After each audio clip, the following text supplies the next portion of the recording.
ஆத்ம நமஸ்தே to all. இந்த tarot ரீடிங்கில் நேற்றுக்கு இதனால் உங்கள் நபர் வந்து அழுதாங்க. உங்களுடைய நினைவு வரப்போ உங்கள் நபருடைய மைண்டில் வந்து போகக்கூடிய அந்த விஷயங்கள் என்ன, எப்போ தான் இந்த நோ கான்டாக்ட் முடிவுக்கு வரப்போகுது, உங்கள் நபருடைய மனசில் இருந்து எப்போ அவங்களுடைய உண்மையான வார்த்தைகளை உங்ககிட்ட சொல்ல போகிறாங்க, இதை பற்றியெல்லாம் டீட்டெயில்டாக இந்த ரீடிங்கில் தெரிஞ்சுக்க போகிறோம். இந்த கார்டு எனர்ஜி கூட கனெக்ட் ஆகிறதுக்காக உங்கள் பர்சனுடைய உருவத்தை மனசில் நினச்சிட்டு இந்த வீடியோவை நீங்கள் எந்த டேட்டில் பார்க்குறீங்களோ அந்த டேட்டை வந்து கமெண்டில் டைப் பண்ணுங்கள். இந்த கார்டு எனர்ஜி கூட கனெக்ட் ஆகிருவீங்க. இது ஒரு டைம்லெஸ் ட்ரேடிங். கரெக்டான நேரத்தில் தான் இந்த வீடியோ உங்ககிட்ட வந்து சேரும். நம்ம சேனலுக்கு நீங்கள் இதான் ஃபஸ்ட் டைம் வரீங்கன்னா மறக்காமல் சப்ஸ்கிரைப் பண்ணிக்கோங்க. பக்கத்தில் இருக்கக்கூடிய பெல் பட்டனையும் கிளிக் பண்ணிக்கோங்க. அப்போ தான் நான் போடக்கூடிய வீடியோஸ் எல்லாமே உடனுக்குடன் உங்களுக்கு நோட்டிஃபிகேஷனில் வந்துக்கிட்டே இருக்கும். உங்களுக்கு இங்கிட்ட பர்சனலாக கிளாஸஸ் எடுத்துக்கணும் அல்லது உங்களுக்கு பர்சனல் டேரோ கார்டு ரீடிங் தேவைப்பட்டுச்சுன்னா இன்ஸ்டா அல்லது மெயிலில் காண்டாக்ட் பண்ணுங்கள். டீட்டெயில்ஸ் எல்லாமே உங்களுக்கு வீடியோ ஸ்க்ரீனில் வந்திருக்கும், செக் பண்ணிக்கோங்க. இப்போது இந்த ரீடிங்கில் நம்ம போகலாம். நேற்றுக்கு எதனால் உங்களுடைய ஞாபகம் அதிகமாயிருக்கு உங்கள் நபருக்கு? உங்களை நினைக்கிறப்ப எல்லாம் அவங்களுடைய கண்ணில் கண்ணீர் வருவதற்கான காரணம் என்ன அப்படின்னு பார்க்குறப்போ நீங்கள் வந்து ஒவ்வொருத்தருமே, அதாவது நீங்களும் சரி உங்கள் நபரும் சரி, இந்த ரிலேஷன்ஷிப்பில் வேறு பாதையை வந்து சூஸ் பண்ணியிருக்கீங்க. நீங்கள் வந்து வேணும்னு இருக்கிறப்போ உங்கள் நபர் வேணாம் அப்படின்னு சொல்லிட்டு அந்த பாதையை சூஸ் பண்ணி போயிருப்பாங்க. உங்கள் நபர் வந்து வேணும்னு சொல்லியிருப்பாங்க, நீங்கள் வேணான்னு சொல்லிட்டு உங்கள் பாதையை வந்து நீங்கள் சூஸ் பண்ணி போயிருந்திருப்பீங்க. இப்படி ரெண்டு பேருடைய பாதையும் வந்து வேறு பாதைகளாக வந்து இருந்திருக்கு. ஆனால் இந்த பாதைகள் வந்து முடிகிறப்போ ரெண்டு பேரும் ஒரே இடத்துல தான் வந்து நீங்கள் மீட் பண்ண போகிறீங்க. அதனால தான் வந்து பார்த்தீங்கன்னா நேற்றுக்கு உங்களுடைய ஞாபகம் அதிகமாக இருக்குது. அதாவது உங்களுடைய நோ கான்டாக்ட் சிச்சுவேஷன் வந்து முடிவுக்கு வரப்போகுது. ரெண்டு பேருமே பிரிஞ்சிருக்கீங்க. வேறு திசையில் உங்களுடைய வேலைகளை பார்த்து நீங்கள் போனீங்க அப்படின்னா இப்போ அந்த பாதைகள் வந்து முடிவாயிடுச்சு. அந்த முடிவை வந்து இனிமே தவிர்க்கவே முடியாது. சரியா? இரண்டு பாதைகளும் வந்து விருப்பமே இல்லாமல் வேறு திசையை நோக்கி போனாலுமே நீண்ட காலமாக இது போய்கிட்டே தான் இருந்திருக்கு. ஆனால் இப்போ வந்து ஒரு முடிவுக்கு வந்திருக்கு. அதனால தான் இப்பெல்லாம் உங்கள் நபருக்கு உங்களுடைய எண்ணங்கள் வந்து அதிகமாகுது. அதாவது உங்களை பற்றி அதிகமாக வந்து யோசிக்கிறாங்க. இப்போ உங்கள் நபருக்கு கூட இந்த காதல் வந்து சேரணும் அப்படிங்கிற ஒரு விருப்பம் வந்து இருக்குது. சரியா? ஏன்னா உங்களுடைய இந்த பிணைப்பு பாண்டிங் வந்து பார்க்குறப்போ ஒரு ஆழ்ந்த ஒரு பாண்டிங் தான், டீப் பாண்டிங்கில் தான் இருக்குது. ஏன்னா இது வந்து ஆத்ம துணை காதலாக இருந்திருக்கு ஒரு சிலருக்கு வந்து பார்த்திங்கன்னா ட்வின் ஃப்ளேம் கனெக்ஷனாக வந்து இருக்குது. அதாவது சோல்மேட் கனெக்ஷன், அதுக்கப்புறமா வந்து ட்வின் ஃப்ளேம் கனெக்ஷனாக வந்து இருக்குது. அதனால தான் இந்த ரிலேஷன்ஷிப்பு வந்து பிரேக்கப் ஆனாலுமே திரும்ப வந்து நீங்கள் சேருவீங்க. ஏன்னா ரெண்டு பேருடைய விருப்பங்கள் எல்லாமே வேறு இருந்தாலுமே உங்களுடைய சோல் கனெக்ஷன் வந்து ஒரே மாதிரி இருக்கும். சரியா? ஆழ்ந்த அர்ப்பணிப்போடு வந்து இருக்கும். அதனால தான் நீங்கள் திரும்பவும் வந்து சேர்றீங்க. இப்போது உங்களுக்கு பிரேக்கப்பில் இருக்குது, நீங்கள் சோல்மேட் கனெக்ஷனாக இருக்கீங்க, பிரேக்கப்பில் இருக்குது அப்படின்னா நீங்கள் பயப்பட வேண்டாம். திரும்ப வந்து நீங்கள் சேருவீங்க. நீங்கள் வந்து இந்த ரிலேஷன்ஷிப்புடைய முடிவு வந்து நல்ல விதமாக வரணும்னு நீங்கள் நினைக்கிறீங்க. ஆனால் உங்கள் நபர் வந்து ஆல்ரெடி இந்த ரிலேஷன்ஷிப்பை முடிச்சு விட்டு தான் போயிருப்பாங்க. இருந்தாலுமே இந்த ரிலேஷன்ஷிப்பை பார்க்குறப்ப முடிவுக்கு வரவே இல்லை. சரியா? உங்கள் நபர் வந்து முடிஞ்சு போச்சுன்னு சொல்லலாம். ஆனால் என்னென்னா இனிமே தான் இந்த ரிலேஷன்ஷிப்பில் மிகப்பெரிய அத்தியாயமே தொடங்க போகுது.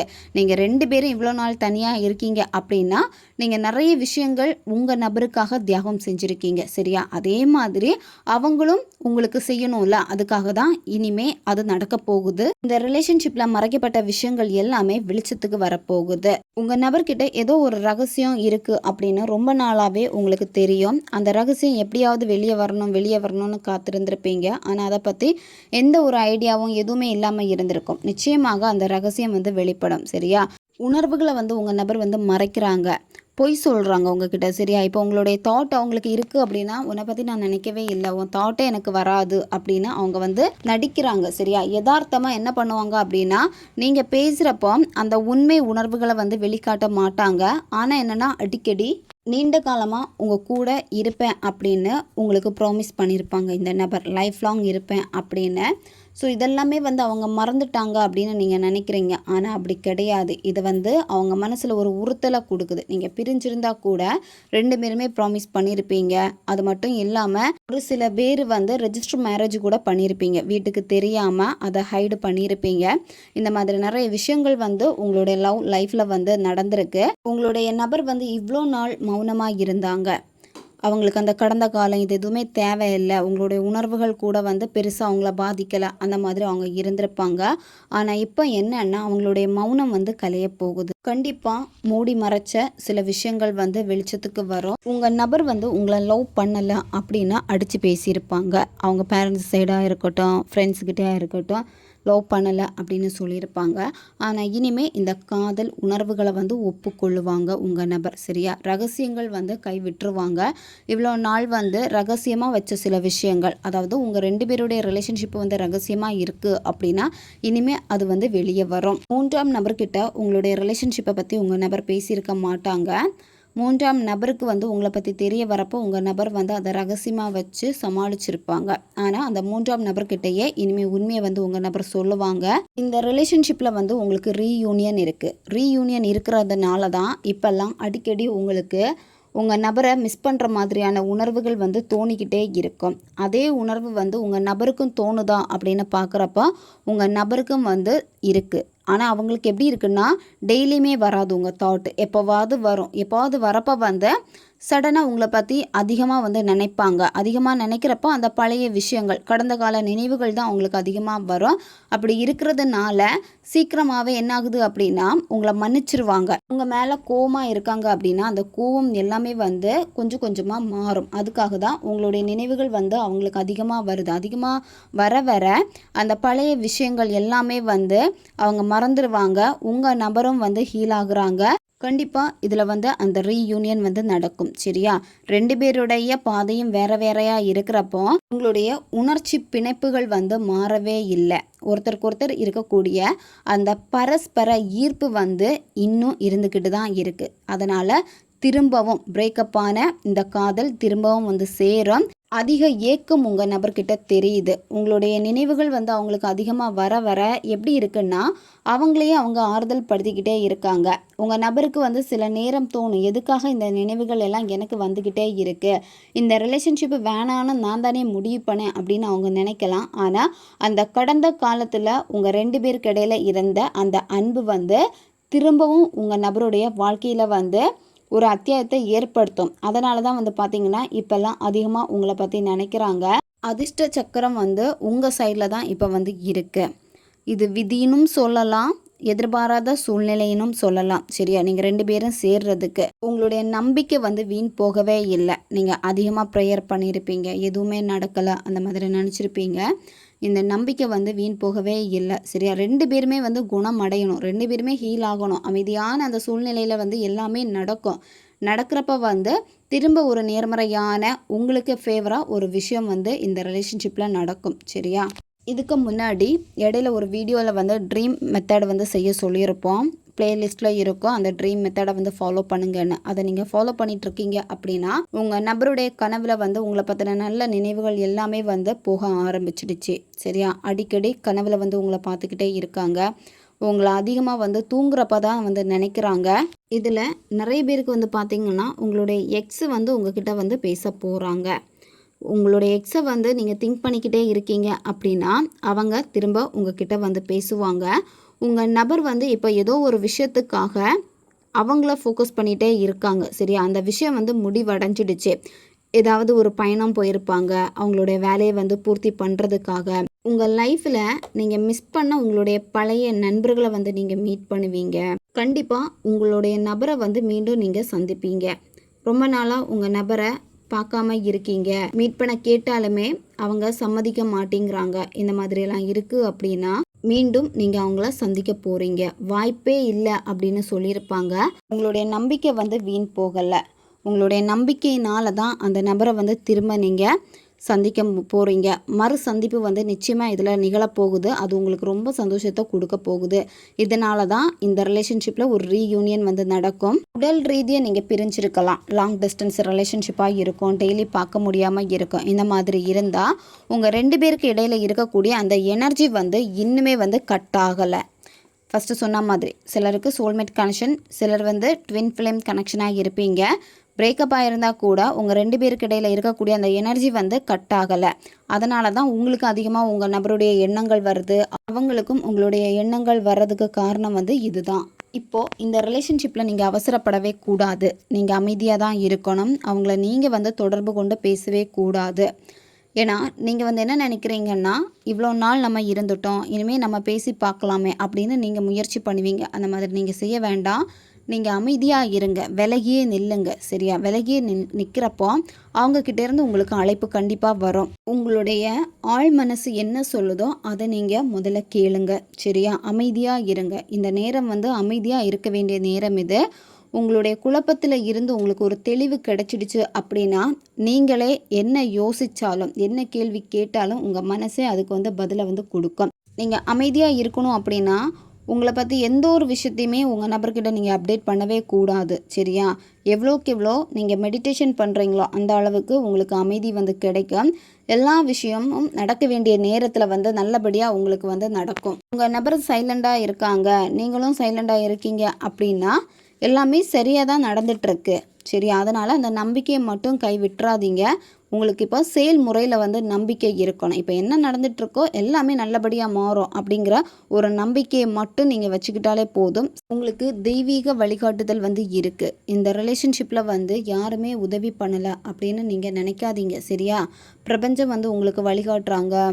தெய்வங்களுடைய வழிகாட்டுதலும் உங்களுக்கு இருக்குது. உங்களுடைய ப்ரேயர் வந்து அவங்களுக்கு கேட்காம எல்லாம் இல்லை, அவங்களுக்கு கேட்டுடுச்சு. ஆனால் நீங்கள் என்னென்னா கொஞ்சம் மாயையில் மாட்டிக்கிட்டே இருக்கீங்க. அதுதான் இங்கே காரணம். தேவையில்லாமல் எதையோ நினச்சி நீங்கள் ஒரு மாயையில் இருக்கிறதுனால தான் நடக்கக்கூடிய விஷயங்களை வந்து உங்களால் ஏற்றுக்கொள்ள முடியாமல் இருக்குது. எல்லா விஷயமும் வந்து உங்களுக்கு ஃபேவராக வேணும்னு நினைக்கிறப்போ ஆப்போசிட்டாக நடந்தால் கூட அதை கையாள முடியாமல் நீங்கள் இருக்கீங்க. இருளாக இருக்கக்கூடிய இந்த ரிலேஷன்ஷிப்பில் வந்து ஒரு வெளிச்சம் வந்து வரப்போகுது. அதனால் நீங்கள் இப்போ கவனம் செலுத்த வேண்டியது எல்லாமே அந்த வெளிச்சத்தை நோக்கி தான் நீங்கள் கவனம் செலுத்தணும். நீங்கள் பாசிட்டிவாக நேர்மறையாக மட்டும் இருந்தால் போதும். உங்களுடைய ஆழ்மனம் அது மட்டும் இல்லாமல் ஸ்பிரிச்சுவலாக நல்லா வந்து கனெக்டடாக இருங்க. நல்லா ப்ரேயர் பண்ணுங்கள். இந்த மாதிரி நீங்கள் செய்கிறப்போ என்னென்னா உங்களுக்கே வந்து சில விஷயங்கள் வந்து தெரிய ஆரம்பிக்கும். உங்கள் நபரையும் வந்து நீங்கள் புரிஞ்சுப்பீங்க. உங்கள் நபர் வந்து உங்களை கண்டிப்பாக வந்து சூஸ் பண்ணுவாங்க. ஏன்னா உங்கள் நபருக்கு வந்து நீங்கள் வேணும். உங்களை வந்து வேல்யூவான ஒரு பர்சனாக வந்து நினைப்பாங்க. உங்ககிட்ட வந்து சொல்லுவாங்க, எனக்கு வந்து யாருமே செட் ஆகலை, நீ தான் எனக்கு செட் ஆகுற அப்படின்னு. ஏன்னா இப்போ உங்கள் நினைவு வரப்போ வந்து அவங்க என்ன நினைக்கிறாங்கன்னா, நீங்கள் அவங்கள எவ்வளோ லவ் பண்ணியிருக்கீங்க, எவ்வளோ விஷயங்கள் அவங்களுக்காக நீங்கள் இழந்திருக்கீங்க, எவ்வளோ விட்டு கொடுத்து போயிருக்கீங்க, இதெல்லாமே அவங்க வந்து நினச்சி பார்க்குறாங்க. அதனால் நீங்கள் வந்து அவங்களுக்கு வந்து பெஸ்ட்டாக தெரிகிறீங்க. இப்போ இதில் ஒருத்தங்க வந்து முடிஞ்சு போச்சுன்னு நினைக்கலாம், ஒருத்தங்க வந்து இந்த ரிலேஷன்ஷிப்பு முடியலை வேணும் அப்படின்னு வந்து நீங்கள் நினைக்கலாம். சரியா? இதில் நீங்கள் முடிஞ்சு போச்சு நீங்கள் நினச்சாலும் சரி, உங்கள் நபர் நினச்சிருந்தாலும் சரி, இன்னுமே முடியலை. உங்களுக்கே தெரியும் இந்த ரிலேஷன்ஷிப்பு வந்து இன்னும் வேணும், இந்த ரிலேஷன்ஷிப்பில் இன்னும் நிறைய விஷயங்கள் நான் வந்து செய்ய வேண்டியது இருக்குது, எனக்கு ஒரு வாய்ப்பு வேணும் அப்படின்னு வந்து நீங்கள் கேட்டிருக்கீங்க பிரபஞ்சத்துக்கிட்ட. இந்த பிரபஞ்சம் வந்து அதனால் உங்களுடைய காதல் கதையை வந்து முடிக்காமல் வச்சுருக்காங்க. உங்கள் நபர் வந்து மூவ் ஆன் பண்ணி போயிருக்கலாம். ஆனால் என்னென்னா இந்த காதலில் வந்து புதிய அத்தியாயம் வந்து இருக்குது. சரியா? முடிக்கப்படாத சில விஷயங்கள் வந்து இன்னும் இந்த ரிலேஷன்ஷிப்பில் இருக்கிறதுனால திரும்ப வந்து சேரும். இப்போ நீங்கள் பிரிஞ்சிருக்கீங்க அப்படின்னா சில பாடங்கள் வந்து நீங்கள் கற்றுக்கொள்ள வேண்டியது இருந்திருக்கு ஒருத்தருக்கு ஒருத்தர். அதனால தான் இந்த பிரிவு. உங்கள் நபர் இந்த ரிலேஷன்ஷிப்பில் வரப்போ அந்த மூன்றாம் நபர் வந்து கட்டாகி போயிடுவாங்க. சரியா?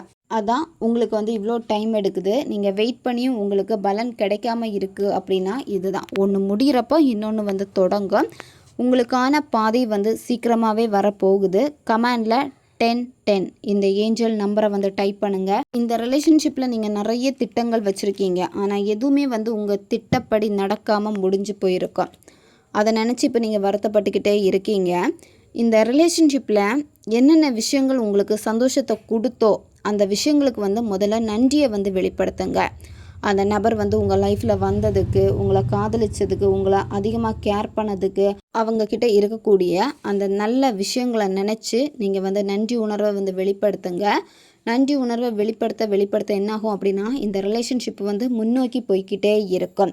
இப்போ பின்தங்கின மாதிரி இந்த ரிலேஷன்ஷிப் வந்து இருக்கலாம், ஆனால் முன்னோக்கி செல்றப்ப வந்து நிறைய அறிகுறிகள் வந்து உங்களுக்கு ஃபேவராக இந்த பிரபஞ்சம் கொடுக்க ஆரம்பிப்பாங்க. இந்த ரிலேஷன்ஷிப்பில் கண்டிப்பாக பவுண்ட்ரிஸ் வந்து நீங்கள் வச்சுருக்கணும். சரியா? கட்டுப்பாடுகள் நீங்கள் வச்சுருக்கணும். கட்டுப்பாடு இருந்தால் மட்டும்தான் இந்த ரிலேஷன்ஷிப்பை வந்து ஸ்ட்ராங் பண்ணி வளர்த்தி கொண்டு போக முடியும். எப்போவுமே நீங்கள் வந்து உறுதியாக இருக்கணும். உறுதியான கட்டமைப்புகளை நீங்கள் வந்து உருவாக்கணும். மனசு வந்து ஒரு சில நேரத்தில் வந்து முடிவெடுக்க முடியாமல் அங்கேயும் இங்கேயும் அலைப்பாஞ்சிட்டு இருக்குது அப்படின்னா நீங்கள் கரெக்டாக ஒரு பவுண்டரியை வந்து நீங்கள் செட் பண்ணிக்கோங்க. சில பொறுப்புகள் வந்து உங்களுக்கு இருக்குது. சில பொறுப்புகளை வந்து ஏற்றுக்கொள்ள நீங்கள் தயங்குறீங்க. அந்த பொறுப்புகளை முதல்ல வந்து நீங்கள் ஏற்றுக்கொள்ளுங்க. உங்களுடைய வேலைகளை வந்து நீங்கள் சரியாக பண்ணுங்கள். என்னென்ன அன்றாட வாழ்க்கையில் நீங்கள் என்னென்ன பண்ண வேண்டியது இருக்கோ அதை வந்து கடைபிடிங்க. சரியா? இந்த மாதிரி உங்களுக்குள்ளாடி ஒரு மாற்றத்தை நீங்கள் கொண்டு வந்தீங்க அப்படின்னா எதையுமே நீங்கள் வந்து இழக்க மாட்டீங்க. எல்லாத்துலேயுமே வந்து விழிப்புணர்வோடு நீங்கள் இருப்பீங்க. எதுக்கு எந்த அளவுக்கு நம்ம ஒரு எல்லை வகிக்கலாம் அப்படின்னு உங்களுக்கு அந்த கவனம் வந்து இருக்கும். எப்போவுமே உங்களுடைய எல்லையை வந்து கட்டுப்படுத்துங்க. அது ரிலேஷன்ஷிப்பாக இருக்கட்டும், உங்களுடைய பர்சனல் வாழ்க்கையிலையும் இருக்கட்டும். ஏன்னா உங்கள் நபர் வந்து சொல்லியிருப்பாங்க, நீங்கள் லிமிட்டை வந்து க்ராஸ் பண்ணுறப்ப தான் அவங்களுக்கு வந்து பிடிக்காமல் போயிருக்கும். அதனால் ரிலேஷன்ஷிப்புக்கும் நீங்கள் கொடுக்க வேண்டிய அந்த லிமிட்டை வந்து நீங்கள் கண்டிப்பாக வந்து கடைபிடிச்சு தான் நீங்கள் ஆகணும். அப்படி இருக்கிறப்ப மட்டும்தான் இந்த லவ் வந்து ஸ்ட்ராங்காக வளர ஆரம்பிக்கும். உங்கள் வாழ்க்கையை முதல்ல உங்கள் கட்டுப்பாட்டில் நீங்கள் கொண்டு வாங்க. சரியா? ஃபஸ்ட்டு சொன்ன மாதிரி உங்கள் வாழ்க்கையில் என்னென்ன விஷயங்கள் இருக்கோ அந்த விஷயங்களை வந்து ப்ராப்பராக நீங்கள் செட் பண்ணுங்கள்.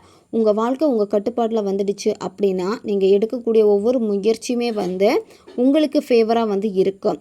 உங்களால் முடியாது, என்னால் வந்து எதுவுமே நடக்காது அப்படின்னு நீங்கள் நினைக்கலாம். ஆனால் அது எல்லாமே வந்து உங்களுக்கு சாத்தியமாகும். அதனால் எல்லா விஷயத்துக்கும் வந்து நீங்கள் சில பவுண்ட்ரிஸ் வந்து போட வேண்டியது வந்து இருக்குது. ரிலேஷன்ஷிப்பில் இருக்கக்கூடிய உண்மைகள் எல்லாமே வெளியே வரும். உங்கள் நபருடைய மனசில் என்ன இருக்குது, அவங்க என்ன பண்ணிகிட்ருக்காங்க எல்லாமே உங்ககிட்ட வந்து சொல்லுவாங்க. சரியா? உங்களுக்கு இடையில இருக்கக்கூடிய அந்த சண்டைகள் எல்லாமே வந்து முடிவுக்கு வரும். உங்கள் நபர் வந்து உங்கள் கண்ணை பார்த்து பேசுவாங்க. அவங்க வந்து உங்ககிட்ட உண்மையாக இருக்காங்க அப்படின்னா உங்கள் முகத்தை பார்த்து பேசுவாங்க. நீங்களும் அதே மாதிரி பேசுவீங்க. 2 பேருமே ஒருத்தருக்கு ஒருத்தர் கண்ணை பார்த்து முகத்தை பார்த்து நீங்கள் பேசுகிறப்ப வந்து உங்கள் 2 பேருக்கு இடையில இருக்கக்கூடிய அந்த தேவையில்லாத விஷயங்கள் எல்லாமே போயிடும். சரியா? உண்மை இருக்குது அப்படிங்கிறத நீங்களே வந்து புரிஞ்சுப்பீங்க. 2 பேருமே சந்தித்து பேசுவீங்க. சந்தித்து பேசுகிறப்ப வந்து ஒருத்தருக்கு ஒருத்தர் வந்து உண்மைகளை வந்து நீங்கள் ஓப்பனாக வந்து சொல்லிடுவீங்க. இந்த ரிலேஷன்ஷிப்புடைய ஃபஸ்ட்டு மூவ் வந்து எப்படி இருக்குன்னு பார்க்குறப்ப வந்து அவங்கக்கிட்டே இருந்து உங்களுக்கு மெசேஜ் வரும், அல்லது அவங்கக்கிட்டே இருந்து உங்களுக்கு கால் வரும், அல்லது நீங்கள் நேரில் வந்து மீட் பண்ணுவீங்க. சடனாக மீட் பண்ணுவீங்க. எந்த பிளானும் இல்லாமல் ஒருத்தருக்கு ஒருத்தர் வந்து யதார்த்தமாக நீங்கள் பார்ப்பீங்க. இந்த மாதிரி தான் உங்களுடைய ஃபஸ்ட்டு மூவ் வந்து இந்த ரிலேஷன்ஷிப்பில் வந்து இருக்க போகுது. கண்டிப்பாக இது வந்து நடக்கும். இது நடந்ததுக்கு அப்புறம் தான் வந்து பார்த்திங்கன்னா இந்த ரிலேஷன்ஷிப்பில் வந்து ரீயூனியன் வந்து ஸ்டார்ட் ஆகும். ஓகே காய்ஸ், இதுதான் இந்த ரீடிங். இது வந்து ஜென்ரல் ரீடிங் தான். பொருந்தக்கூடிய விஷயங்களை மட்டும் எடுத்துக்கோங்க, மற்றதை விட்டுருங்க. உங்களுக்கு பர்சனல் டேரோக்கோ ரீடிங் தேவைப்பட்டுச்சுன்னா இன்ஸ்டா அல்லது மெயிலில் வந்து காண்டாக்ட் பண்ணுங்கள். அடுத்த ஒரு வீடியோ பதிவில் சந்திக்கலாம். நன்றி.